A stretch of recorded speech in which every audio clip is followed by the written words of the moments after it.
ಅಧಿವೇಶನ ಮುಗಿಸಿ ದೆಹಲಿಗೆ ತೆರಳಿದ್ದಾರೆ ವಿಜಯೇಂದ್ರ. ದೆಹಲಿಯಲ್ಲಿ ನಿತಿನ್ ನಬೀನ್ ಅವರನ್ನ ಭೇಟಿಯಾಗಿದ್ದಾರೆ ಬಿವೈವಿ. ನಿತಿನ್ ನಬೀನ್ ಯಾರು ಅಂತ ಹೇಳಿದ್ರೆ ಬಿಜೆಪಿಯ ರಾಷ್ಟ್ರೀಯ ಅಧ್ಯಕ್ಷರು, ಈಗ ನೂತನವಾಗಿ ಆಯ್ಕೆಯಾಗಿದ್ದಾರೆ. ಸದನದಲ್ಲಿ ನಡೆದಿರುವಂತಹ ಮಾಹಿತಿಯನ್ನು ನೀಡೋದಕ್ಕೆ ಬಿವೈ ವಿಜಯೇಂದ್ರ ತೆರಳಿದ್ದಾರೆ. ನರೇಗಾ ಮರುಸ್ಥಾಪನೆಗೆ ಇದ್ದಕ್ಕಿದ್ದಾಗೆ ಅಧಿವೇಶನವನ್ನು ಕರೆದಿರುವಂತಹ ಸರ್ಕಾರದ ವಿಚಾರವಾಗಿ ಅದರ ಬಗ್ಗೆ ಮಾಹಿತಿಯನ್ನು ಕೊಡೋದಕ್ಕೆ ಹೋಗಿದ್ದಾರೆ. ರಾಜ್ಯ ಸರ್ಕಾರದ ವಿರುದ್ಧ ಎನ್ಡಿಎ ಪಕ್ಷಗಳ ಹೋರಾಟ ಹೇಗಿರಬೇಕು ಅನ್ನೋದ್ರ ಬಗ್ಗೆ ಮಾಹಿತಿಯನ್ನು ಪಡಿತಾರೆ, ಮಾಹಿತಿಯನ್ನು ಕೊಡ್ತಾರೆ.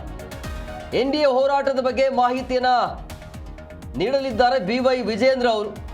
ಮುಂದೆ ಏನು ಅನ್ನೋದ್ರ ಬಗ್ಗೆ, ಅಧಿವೇಶನದಲ್ಲಿ ಏನು ಮಾಡಬೇಕು ಅದು ಆಯಿತು, ವಾಟ್ ನೆಕ್ಸ್ಟ್, ಮುಂದೆ ಯಾವ ರೀತಿಯಾಗಿ ಪ್ಲಾನಿಂಗ್ ಇರಬೇಕು ಅನ್ನೋದ್ರ ಬಗ್ಗೆ ಬಿಜೆಪಿಯ ರಾಷ್ಟ್ರೀಯ ಅಧ್ಯಕ್ಷರನ್ನ ಭೇಟಿಯಾಗಿ ಇದರ ಬಗ್ಗೆ ಮಾಹಿತಿಯನ್ನು ಪಡೆದುಕೊಳ್ಳೋದಕ್ಕೆ, ಅಥವಾ ರಾಜ್ಯದ ಬೆಳವಣಿಗೆ ಏನೆಲ್ಲ ನಡೀತಾ ಇದೆ ಅನ್ನೋದ್ರ ಬಗ್ಗೆ, ಆಮೇಲೆ ಲೋಕಲ್ ಎಲೆಕ್ಷನ್ ಬೇರೆ ಇದೆಯಲ್ವಾ, ಅದರ ಬಗ್ಗೆ ಯಾವ ರೀತಿಯಾಗಿ ತಯಾರಿ ಇರಬೇಕು ಅನ್ನೋದ್ರ ಬಗ್ಗೆ ಮಾಹಿತಿಯನ್ನು ಪಡೆಯೋದಕ್ಕೆ, ರಾಜ್ಯದ ಬೆಳವಣಿಗೆಯಲ್ಲಿ ಯಾವ ರೀತಿಯಾಗಿ ನಡೀತಾ ಇದೆ, ಏನೆಲ್ಲ ಆಗ್ತಾ ಇದೆ, ಸರ್ಕಾರದ ಆಡಳಿತ ಹೇಗಿದೆ, ಎಲ್ಲ ಮಾಹಿತಿಯನ್ನು ಕೊಡೋದಕ್ಕೆ ಬಿವೈ ವಿಜಯೇಂದ್ರ ದೆಹಲಿಗೆ ತೆರಳಿ ಮಾಹಿತಿಯನ್ನು ಕೊಡ್ತಾ ಇದ್ದಾರೆ. ಈಗಾಗಲೇ ಭೇಟಿಯನ್ನು ಕೊಟ್ಟಿದ್ದಾರೆ.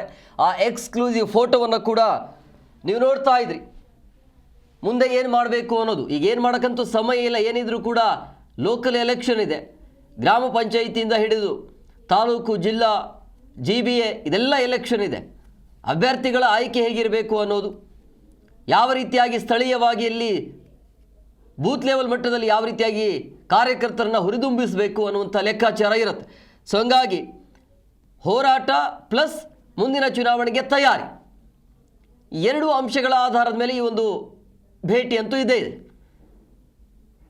ನೋಡ್ತಾ ಇದ್ರಿ.